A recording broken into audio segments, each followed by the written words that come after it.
আসসালামু আলাইকুম ভিউয়ার্স, আশা করি সবাই ভালো আছেন।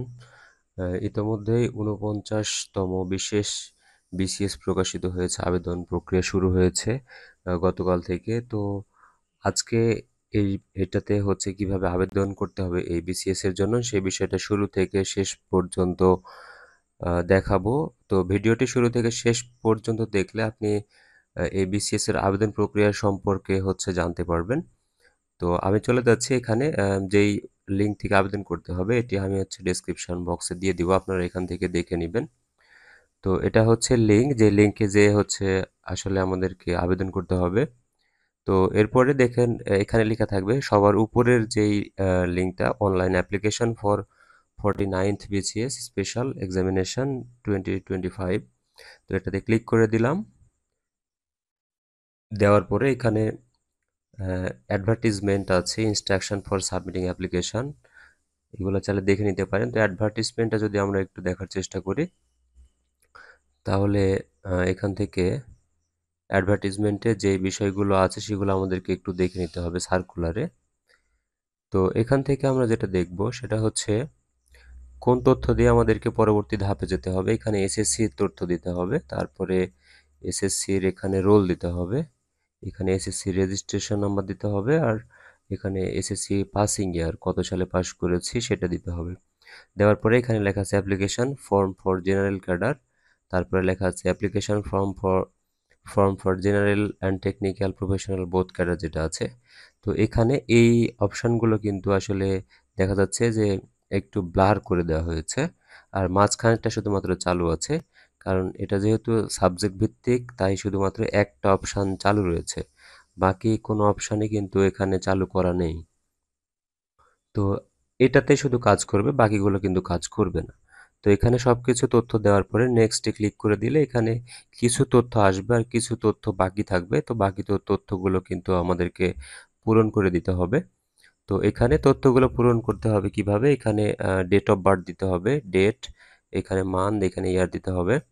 তারপরে হচ্ছে জেন্ডার সিলেক্ট করতে হবে, এমপ্লয়মেন্ট স্ট্যাটাস দিতে হবে। যদি আপনি কোনো জব করে থাকেন তাহলে সেটা এখানে লিখে দিতে হবে, বা কোনো একটা অপশান সিলেক্ট করতে হবে এখানে। আর যদি হচ্ছে কোনো কাজ না করে থাকেন বা জব না করেন তাহলে নট এমপ্লয়েড। তারপরে হচ্ছে কোটা, কোটা এখানে বেশ কয়েকটা কোটা এখানে দেওয়া আছে। তো এখানে হচ্ছে কোটা সিলেক্ট করতে হবে, না থাকলে নান কোটা হবে। এরপরে ম্যারিটাল স্ট্যাটাস দেওয়া আছে, এখানে বেশ কিছু অপশান রয়েছে, এখানে সবগুলো অপশানই কিন্তু সিলেক্ট করা যাবে। তবে এখানে ম্যারিড দিলে ওখানে স্পাউস নেম দিতে হবে, মানে ওয়াইফ বা হাজবেন্ডের নাম দিয়ে দিতে হবে। ন্যাশনাল আইডি নাম্বার এখানে ইয়েস করতে হবে, পাসপোর্ট না থাকলে নো। বার্থ রেজিস্ট্রেশন নাম্বার যদি দিতে চান তাহলে ইয়েস করবেন, আর না দিতে চাইলে নো করে দিতে হবে। এরপরে হাইট, এটা সেন্টিমিটারে দিতে হবে। তো এখানে কত সেন্টিমিটার এটা আপনি হচ্ছে গুগলে দেখে নেবেন, আপনার হাইট অনুযায়ী ইঞ্চি টু সেন্টিমিটার করে নেবেন। ওয়েট এখানে দিয়ে দিবেন। তারপরে চেস্ট যেটা হচ্ছে সেন্টিমিটার, চেস্টটা দিয়ে দিবেন এখানে, যেটা বুকের মাপ। তারপরে এখানে প্রেজেন্ট অ্যাড্রেস, কেয়ার অফে এখানে নাম দিতে হবে। তারপরে হচ্ছে এখানে ভিলেজ, তারপরে ডিস্ট্রিক্ট সিলেক্ট করতে হবে, উপজেলা সিলেক্ট করতে হবে, তারপরে পোস্ট অফিস দিতে হবে, পোস্ট কোড দিতে হবে। পোস্ট কোডটা না দিলেও হবে, এখানে যেহেতু অপশনাল লেখা আছে এটা না দিলেও সমস্যা হবে না। তারপরে এখানে কিন্তু এই অ্যাড্রেস, পার্মানেন্ট অ্যাড্রেস এবং প্রেজেন্ট অ্যাড্রেস আলাদা হলে আলাদা করে লিখতে হবে, আর যদি একই হয় তাহলে এই পাশ থেকে আবার এই পাশে সবগুলো লিখে দিতে হবে।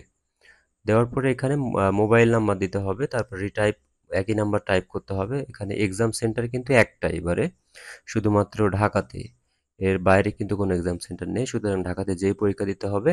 তারপরে এইখানে টিক চিহ্ন দেওয়ার পরে নেক্সটে ক্লিক করে দিতে হবে। তবে পরবর্তী ধাপে কি কি অপশান আছে এটা দেখানোর জন্য আমি এই ফর্মটা পূরণ করে পরবর্তী ধাপে চলে যাব, সাথে থাকবেন সেই পর্যন্ত। তো এটা হচ্ছে দ্বিতীয় ধাপ। তৃতীয় ধাপে আসার পরে এখানে যে কাজ করতে হবে, এখানে এইচএসসি তথ্যগুলো দিতে হবে। এসএসসি তথ্যটা অটোমেটিক চলে আসবে। এইচএসসি তথ্যটা এখানে আপনাকে সাবমিট করতে হবে, তারপরে এখানে রোল দিতে হবে। তারপরে হচ্ছে এখানে আপনার কত স্কেল ছিল, কত পয়েন্ট পেয়েছেন সেটা দিতে হবে। তারপরে কোন গ্রুপ থেকে হচ্ছে ছিলেন, তারপরে কত সালে এইচএসসি পাস করেছেন সেটা দিতে হবে। দেওয়ার পরে এখানে গ্র্যাজুয়েশনের তথ্য, এখানে গ্র্যাজুয়েশন কোন হচ্ছে অনার্স করেছেন না ডিগ্রি করেছেন সে বিষয়ে এখানে দিতে হবে। তারপরে হচ্ছে পরে হচ্ছে এখানে আপনার কোন সাবজেক্ট থেকে করেছেন সেটা চলে আসবে এখানে হচ্ছে একটা সিলেক্ট করার পরে। তারপরে হচ্ছে সাবজেক্ট দেওয়ার পরে এখানে কোন ইউনিভার্সিটি থেকে করেছেন সেটা দিয়ে দিবেন। তারপরে স্টুডেন্ট আইডি এটা হচ্ছে কিন্তু এখানে দেখবেন যে হচ্ছে স্টার চিহ্ন দিয়ে দেওয়া আছে। এটা না দিলেও প্রবলেম হবে না। আবার যদি আপনার মনে হয় যে না আপনি দিবেন তাহলে দিতে পারেন। তারপরে হচ্ছে এখানে রেজাল্ট হচ্ছে সিজিপিএ স্কোরে কত সিজিপিএ ছিল মোট গ্রেড। তারপরে এখানে সিজিপিএ সিলেক্ট করার পরে সিজিপিএ এখানে দিয়ে দিতে হবে কত সিজিপিএ ছিল, কত সালে অনার্স পাস করেছেন, তারপরে কোর্স ডিউরেশন কত ছিল সেটা কত সময়ের। এরপরে হচ্ছে মাস্টার্স আছে, মাস্টার্সের এখানে যদি আপনার থাকে তাহলে আগে এখানে টিক চিহ্ন দিতে হবে, তারপরে পূরণ করতে পারবেন। তারপরে এখানে মাস্টার্স দিয়ে দিতে হবে, এমএ, এমএসএস, এমএসসি এগুলোর মধ্যে যেটাতে আপনি মাস্টার্স করেছেন। সিলেক্ট করার পরে এখানে আপনার সাবজেক্ট সিলেক্ট করে দিতে হবে। তারপরে কোন ইউনিভার্সিটি থেকে করেছেন সেটা দিতে হবে। তারপরে এখানে সিজিপিএ কত স্কেলের মধ্যে ছিল দেওয়ার পরে এখানে সিজিপিএ চলে আসবে। তারপরে এখানে কত সালে মাস্টার্স পাস করেছেন সেটা, তারপরে কোর্স ডিউরেশন কত ছিল সেটা দিতে হবে। তারপরে বলা হয়েছে additional qualification for teachers training college. যে টিটিসি থেকে আপনার যদি কোনো হচ্ছে এক্সট্রা কোর্স করা থাকে তাহলে এখানে আপনি ইফ অ্যাপ্লিকেবল যদি থাকে তাহলে এখানে দেখেন কয়েকটা অপশান আছে, এর মধ্যে যদি কোনো কোর্স আপনার করা থাকে তাহলে টিক চিহ্ন দিতে হবে, আর না থাকলে দেওয়ার দরকার নাই। যদি করে থাকেন সাপোজ বিএড করছেন, বিএড করলে কোন প্রতিষ্ঠান থেকে করছেন বা কোন ইউনিভার্সিটি থেকে করছেন দিতে হবে। তারপর রেজাল্ট শুধু পাস এই একটাই অপশান আছে, কত সালে পাস করেছেন সেটা দিতে হবে। আর যদি না থাকে তাহলে দরকার নাই এটা দেওয়ার। আর এখানে বলা হচ্ছে পোস্ট রিলেটেড সাবজেক্ট, এখানে অটোমেটিক হচ্ছে আপনি যখন আপনার সাবজেক্ট সিলেক্ট করবেন এখানে এখানে যদি দেখা গেল যে আমি একটা সাবজেক্ট সিলেক্ট করলাম, আহ, এখানে হচ্ছে বাংলা সিলেক্ট করলাম, এরপরে কিন্তু এখানে আপনার এই অপশানটা কাজ করবে। যে দেখেন এখানে এটা একটু টাইম নিচ্ছে কিন্তু এখানে কিন্তু তারপরে সাবজেক্টটা কিন্তু এখানে চলে আসবে অটোমেটিক। এই যে এটা কিন্তু চলে আসছে যে যে সাবজেক্টটা আপনি অনার্স করেছেন সেই সাবজেক্টটা অটোমেটিক চলে আসবে, আর কোনো সাবজেক্ট আসবে না। তারপর এখানে টিক চিহ্ন দিয়ে দিতে হবে, দিয়ে নেক্সটে ক্লিক করতে হবে। তো আমি এখানে হচ্ছে এই ফর্মটা পূরণ করার পরে পরবর্তী ধাপ কোনটা আসছে সেটা দেখাবো, সাথে থাকেন। তো নেক্সটে ক্লিক করার পরে এই ফর্মটা এসেছে, এখানে কিন্তু শুধুমাত্র একটাই অপশান থাকবে, সেটা হচ্ছে দেখতেই পাচ্ছেন এখানে আর কোনো অপশান নাই, একটা subject general education lecturer of general college. তো এই একটাকে সিলেক্ট করে দিলাম, দিয়ে অ্যাড অপশানে ক্লিক করে দিলাম, যেহেতু আর কোনো অপশান নাই তাই কোনো কিছু দেওয়ার সুযোগও নাই। তারপরে হচ্ছে এখানে টিক চিহ্ন দিয়ে দিব, দেওয়ার পরে হচ্ছে নেক্সটে ক্লিক করে দিব। নেক্সটে ক্লিক করে দিলে সব তথ্য এখানে অটোমেটিক চলে আসছে, যে এখানে সব তথ্যগুলো একবার চেক দিয়ে নেবেন আপনারা। তারপরে হচ্ছে এখানে ছবি সিলেক্ট করে দিতে হবে।